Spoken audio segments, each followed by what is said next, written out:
Do you want to get extremely cheap Steam games at some of their lowest prices on the market every single 24 hours? That's good news, because if you head to chrono.gg/caddy and bookmark the site, no joke, every 24 hours a new game goes up on the site for sometimes up to 90% off. Every single day is a surprise, and what kind of games go up there? Well, on the screen right now are just a handful of examples that have gone up in the past. It's a totally legit and reputable service used by thousands every day, and I couldn't recommend them enough, honestly, so don't delay and head straight for the description to chrono.gg/caddy and start saving today. Thanks for listening.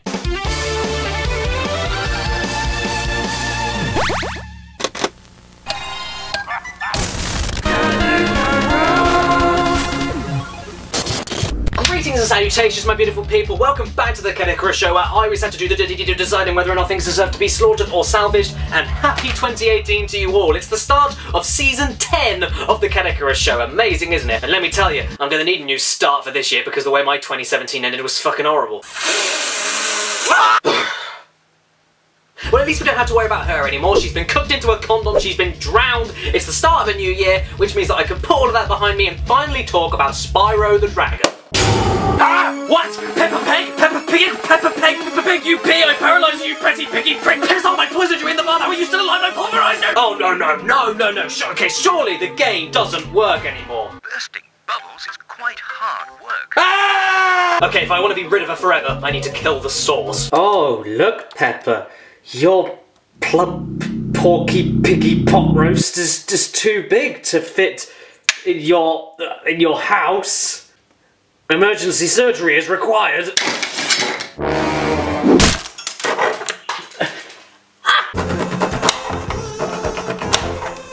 There we go. Perfect. She fits in her house now. Peppa's legs. If only there were good cartoons out there, and they made good games about those good cartoons. Who lives in a pineapple under the...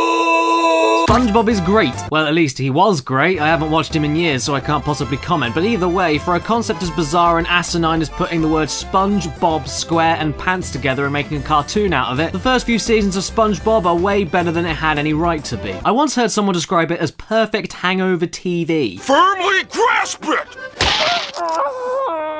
And even though I don't drink personally, I can certainly see where they're coming from. Luckily, the same applies to the games made about him too. If you weren't busy spending £295 for a Lego set of SpongeBob's house, seriously, that's over $400, fuck off, you were probably playing Revenge of the Flying Dutchman or Battle for Bikini Bottom, games that were far from brilliant but still much better than they had any right to be. It's a shame then, that today I'm stuck with this lovely fan donation, SuperSponge. From 2001, SpongeBob's PS1 debut back in the day, and one that the world, when the game came out, collectively decided was...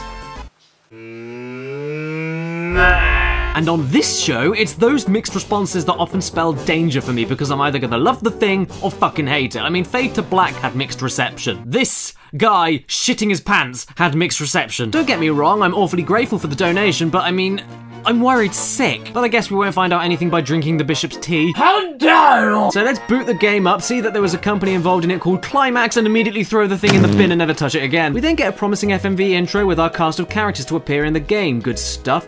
Pick our save, start the game, and then good lord, what is this? Considering the last 2D PS1 game I played on this show was Mega Man 8, the jump in quality here is staggering. I mean, it looks like SpongeBob, and it even sounds like SpongeBob. I just had a great idea about what to get Patrick for his birthday. But you know what else it looks like? A GBA game. You know why? Because this is just a slightly more detailed version of the GBA game. So we're off to a pretty mediocre start already, but the game reassures me we're playing a fantastic experience by giving me not one, not two, not even three, but 5 exclamation marks after a sentence. Holy shit! Whatever Barnacle Boy said there must have been the most exciting shit ever. Well, we are a bit busy right now. No rest for superheroes.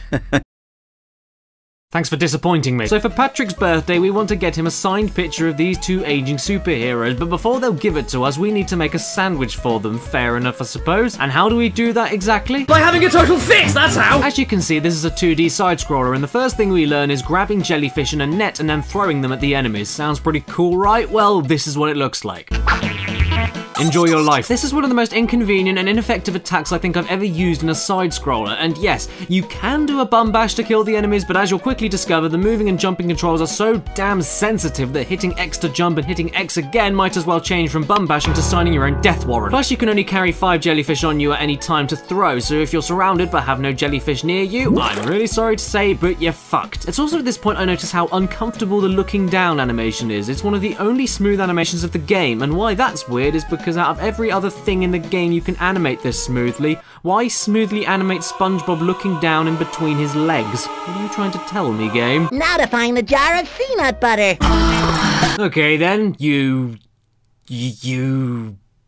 Sponge! Let's keep going, maybe the game will get a little bit better. Sandy tells me to try using my helmet full of water to get into her air dome thing, because in most games you have an air meter, but SpongeBob lives underwater, so he needs a water meter when he's in the air.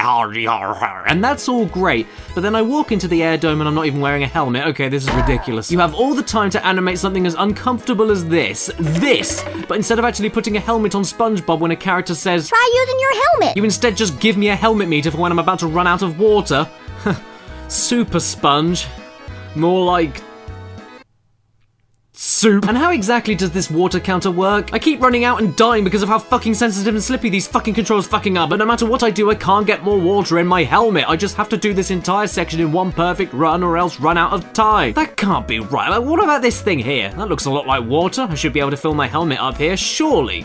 No? Oh, come on now. Oh, wow. Okay, the Incredible Cone Man on Net Your Rose still has my favourite death noise of all time. But that right there, that's a very close second. Hey, Phoebe! Yeah? And I'm starting to lose my shit over these controls. The sensitivity was enough, but now I have no sodding clue how bouncing off of these branches work. You'd safely assume that in order to jump off these things, you need to just jump on them and... well, bounce off them, like in every other game in the world with a springy thing. Well, here's a quick montage of me trying to get these brown, long, sticky turds to spring me up and failing pretty much every single fucking time.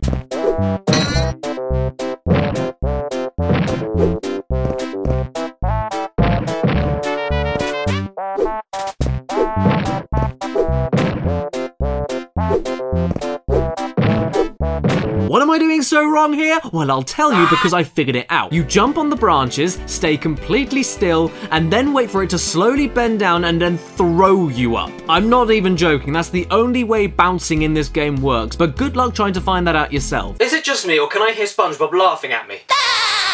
Wait a second. His laugh sounds very familiar.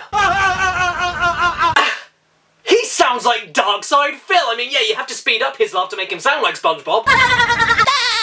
So it's almost like DSP is the deflated version of SpongeBob.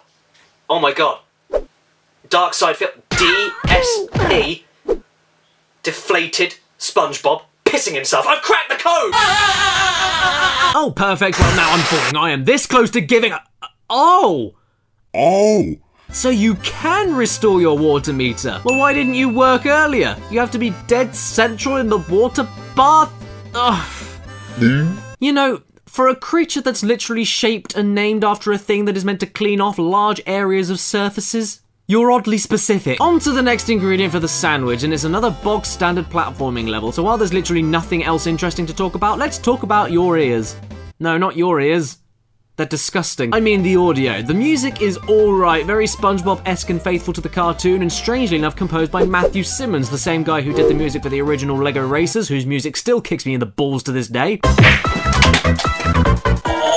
And who also did the original Micro Machine soundtrack and even Silent Hill Origins and Shattered Memories. And yes, I can't imagine what is worse. This... or this.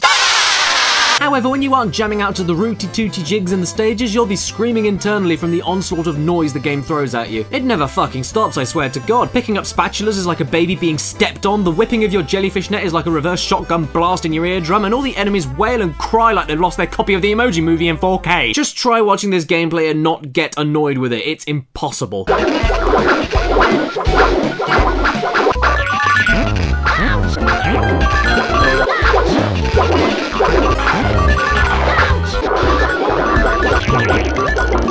I can't take it anymore! Let's just finish this level and get it over with. Bikini Bottom has loads of bread. I finished the level! I ended it! You can't kill me after I finish the level! I ended the level! Fuck off, SpongeBob, SquarePants, SuperSponge! Okay, I'm done. You know what time it is now? It's time for me to change the channel. Hello, boys and girls, and welcome to Story Time with Caddicarus.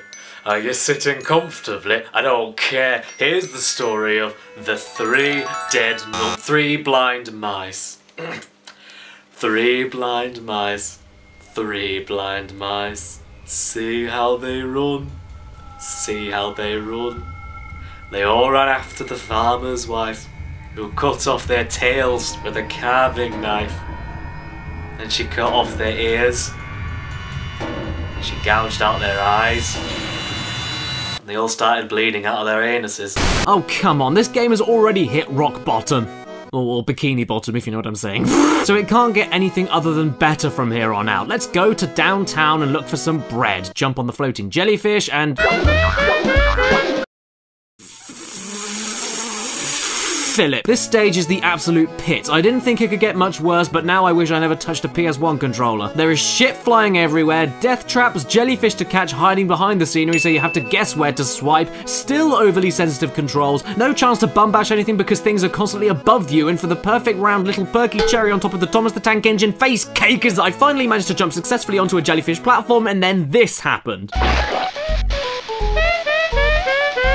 I'm not even going to bother dissecting what went wrong there. All I know is that it is wrong and it should be ashamed with itself. Ugh, I don't know. Maybe, just maybe, the first boss will satisfy a good game itch that I can't scratch. Okay, mother jellyfish. Try to scare it away by throwing whatever you can at it. Perhaps the monster is scared of... jellyfish. The mother jellyfish scared of jellyfish. It is! It's not joking, there it is! Jellyfish! Mother jellyfish hurt by jellyfish! Pick up jellyfish, throw them at mother jellyfish, jellyfish hurts mother jellyfish! What kind of fucked up sense? Well, I mean, now that I think about it, I'm a person, and if someone threw a person at me, I'd probably be quite upset too. But talk about a lame fucking encounter. All you do is run around, jump, and hit the thing while it does barely anything to you. I mean, look, the health bar just kind of falls off. There's no new attacks, no new animations, no invincibility period. It's like you're flinging a flannel at a brick wall.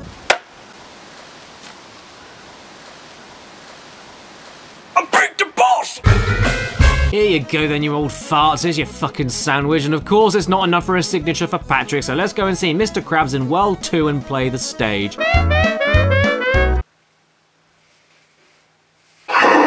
Where is everybody? Nobody loves me anymore. Nope, nobody does. Patrick, you're a certified genuist. This game unsurprisingly gets slaughtered today.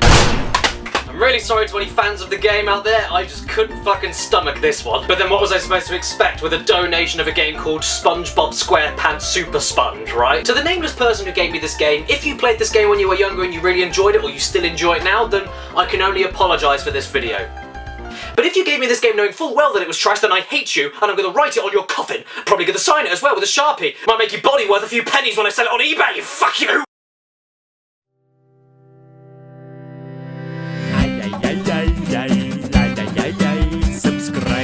Thank you so much for watching the first Caddicarus of 2018, everybody, the start of Season 10. Hope you all enjoyed it. And special thanks to every single person on the screen right now who has supported this show via Patreon. You can find out how to do so yourself if you would like to. No one's holding a gun to your head in the description below. Thank you, every single one of these people. And special thanks to the top tier supporters. Omar Matu, Basil, Patrick Ferguson, Andy Ellis, Robert Alamsha, I Have a Portal Gun, Gamerman, Ellen Ripley and Ellen Ripley. I don't know if they're the same people. I don't know if that's a glitch, but that's what I'm seeing here, so thank you either way. Carsten, Mitchell Reed, Tiago Pereira, A.D. Thornton-Smith, Oblivion Rising, Noxious, Kane Stewart, Kirsten B, QB, Nathan Young, The Incredible Mulkey, and Nicole Ganara. Thank you so much, all of you.